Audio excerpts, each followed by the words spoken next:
Welcome traders. बात करूंगा Vodafone idea के बारे में। इसके अंदर क्या क्या न्यूज़ निकल के आ रही है लेटेस्ट, वो डिस्कस करूंगा। टेक्निकल बेस पे क्या दिख रहा है वो डिस्कस करूंगा। इसके रिजल्ट कब आने वाले हैं वो डिस्कस करूंगा। इसका जो आगे का एक्सपेंशन प्लान है उसके बारे में बताऊंगा। तो क्या इसकी एक्सपेक्टेशन है मार्केट को रिजल्ट की, वो भी डिस्कस करेंगे। तो बहुत छोटा वीडियो भी होगा और बहुत कह सकते हो सारी चीज़ कवर होगी उसके अंदर। तो जिसके पास भी ये स्टॉक है या जो लेने का प्लान कर रहा है, कंप्लीट वीडियो देखिएगा, तभी आपको बिहाइंड द लॉजिक समझ में आएगा। तो फटाफट वीडियो देख लेते हैं। सबसे पहले टेक्निकल चार्ट देख लेते हैं वो क्या कह रहा है, क्योंकि जब ये भाई 16-17 रुपये का था तब मैंने बताया था कि भैया अब इसके अंदर एक बड़ी सेलिंग आने वाली है। 10 रुपये का टारगेट मैंने दिया हुआ था इसके अंदर और वो अचीव भी हुआ है, इसके नीचे भी आ गया है।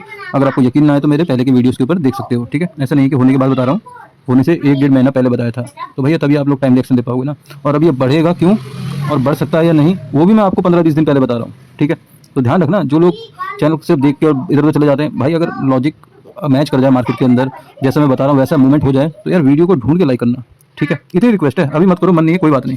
देखिए वीकली सपोर्ट है, ये जो मैंने चार्ट लगा रखा आपके पास, ये वीकली है और इसको बोल सकते हैं मेजर सपोर्ट है। मेजर इसलिए बोल रहा हूँ मैं, एक तो ये वीकली चार्ट है, एक कैंडल पूरे वीक का कामकाज रिप्रेजेंट कर रही है इसमें। तो इसको थोड़ा सा हम बड़े चार्ट बोलेंगे, ठीक है। ये कोई डेली या 15 मिनट या 1 घंटे का नहीं है ये, जो क्योंकि इसके अंदर मोस्टली इन्वेस्टर लोग हैं, तो इन्वेस्टर लोग को लॉन्ग टर्म ही देखना होता है। एटलीस्ट अगले 3 महीने में क्या होगा, उसके 6 महीने में क्या होगा, वो जानकारी इंपॉर्टेंट होती है उनके लिए।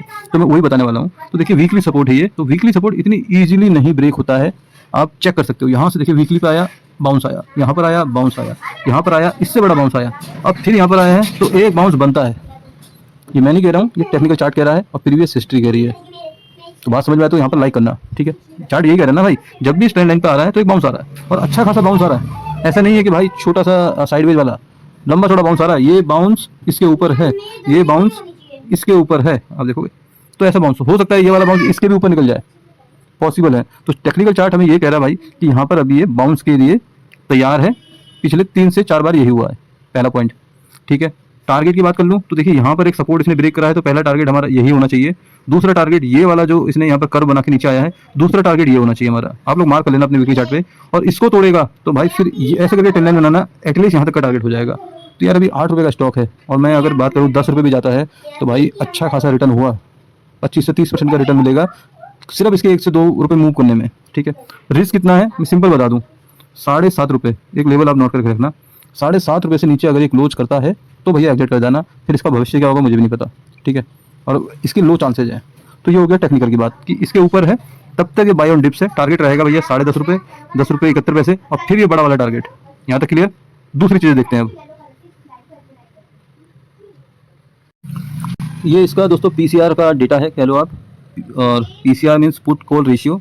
पुट और जो कॉल होते हैं उनका अनुपात, बेसिकली जो लोग ऑप्शन ट्रेडिंग करते हैं उनको पता होगा कि भैया पुट ज़्यादा बेचे गए हैं या कॉल ज़्यादा बेचे गए हैं, उसका डेटा है।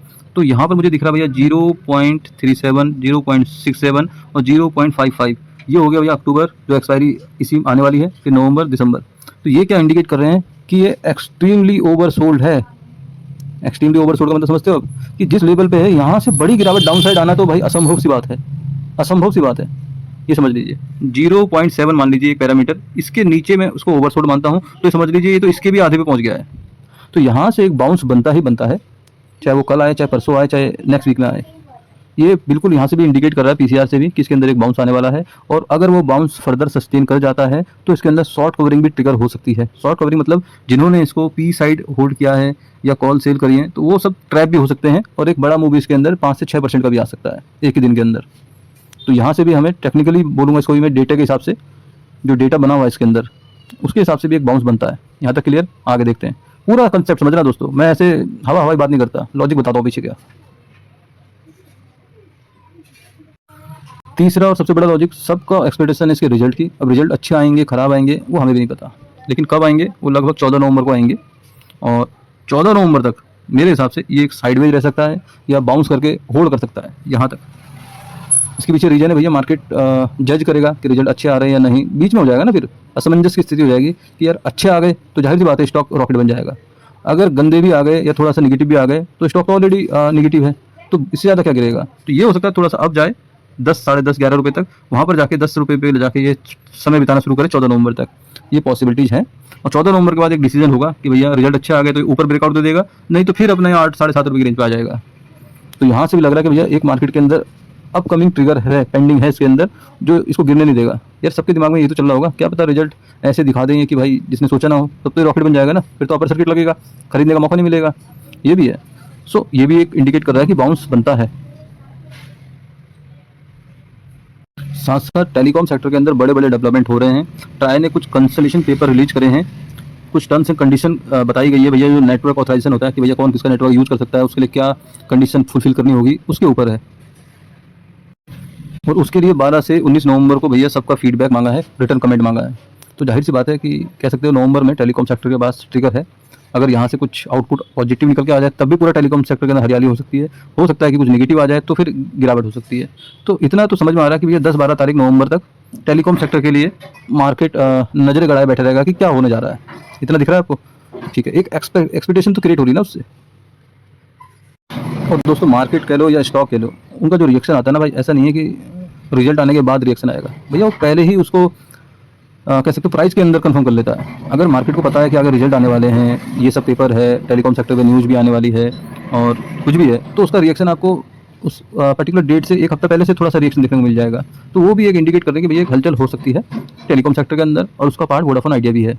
यहाँ तक क्लियर। साथ साथ जो भाई इनकी एक न्यूज़ भी निकल के आ रही है कि वोडाफोन आइडिया जो काम कर रहा है उसके अकॉर्डिंग है कि भैया 5G लॉन्च भी कर रहे हैं और हो सकता है कि सब्सक्राइबर ग्रोथ भी हो जाए। तो यार इससे बड़ा कुछ नहीं हो सकता। अगर कस्टमर बढ़ेंगे तो जाहिर सी बात है बिजनेस बढ़ ही जाएगा, क्योंकि भाई इनका मेन पंगा यही है कि इनके पास लेन देन बहुत हैवी है और उसकी वजह से कैपिटल का इशू है, जो ये सस्टेन नहीं कर पा रहे। जितना कमा रहे हैं उतना तो ये अपना लोन ही चुकता कर पा रहे हैं। और न्यूज़ के अकॉर्डिंग ऐसा लग रहा है कि भैया कुछ कमिंग वीक में या मंथ के अंदर कुछ बड़े बड़े अनाउंसमेंट वोडाफोन आइडिया करने वाला है।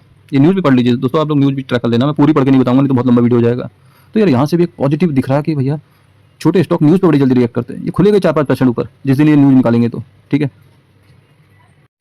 इस न्यूज़ में साफ साफ लिखा है 45 से 60 दिन के अंदर भाई आप इसका इम्पैक्ट देख पाओगे। तो इम्पैक्ट कैसे दिखेगा हम लोगों को? न्यूज़ के माध्यम से दिखेगा। तो जाहिर सी बात है अगले 45 डेज़ के अंदर इसके अंदर बड़ी बड़ी न्यूज़ आने के भी चांसेज हैं। तो ये भी एक कह सकते हो एक्सपेक्टेशन क्रिएट करता है मार्केट की, खास तौर पर रिटेलर की। और जो ऑपरेटर इसके अंदर बैठा होगा वोडाफोन आइडिया का, वो भी देख रहा होगा। तो वो क्या करेगा, इसको रिटेलर को अगर उसको और ट्रैप करना होगा तो यार एक बाउंस तो करेगा ना। पंप करेगा तभी तो डंप कर पाएगा। अभी तो स्टॉक ऑलरेडी डंप है, तो उसको क्या डंप करेगा? अब बंद तो नहीं हो रही वोडाफोन आइडिया, ऐसी कोई न्यूज़ नहीं है। सो दोस्तों बात समझ में आए तो वीडियो को जरूर लाइक करना। अभी देखिए ये वीकली कैंडल है, हो सकता है, मैं कह रहा हूँ अभी हो सकता है क्योंकि वीक क्लोज नहीं हुआ है, कि इस ट्रेंड लाइन के ऊपर ही क्लोज हो जाए और ऐसे करके ग्रीन बन जाइए। लास्ट कैंडल को मत देखिए, अब लास्ट कैंडल के चांसेस है कि वो ग्रीन में भी कन्वर्ट हो सकती है। अभी 2-3 दिन बचे हैं। ठीक है, और मैंने आपको बताया है कि 7.50 यहाँ से ये इसके ऊपर बाय ऑन डिप्स है। टारगेट रहेगा 10 रुपये 47 रुपये से, फिर 12 रुपये, फिर भैया फिर ये वाला है यहाँ तक। तो जिसको भी लॉजिक समझ में आया हो, न्यूज़ समझ में आई हो, तो वीडियो को जरूर लाइक करना, चैनल को जरूर सब्सक्राइब करना। और अगर कुछ बचा है, आपका कुछ व्यू है तो मुझे कमेंट में बताना। कोई स्टॉक में फंसे हो उसका वीडियो बनाना है तो मुझे कमेंट में बताना। थैंक यू वेरी मच, मिलते हैं नेक्स्ट वीडियो में। जय हिंद।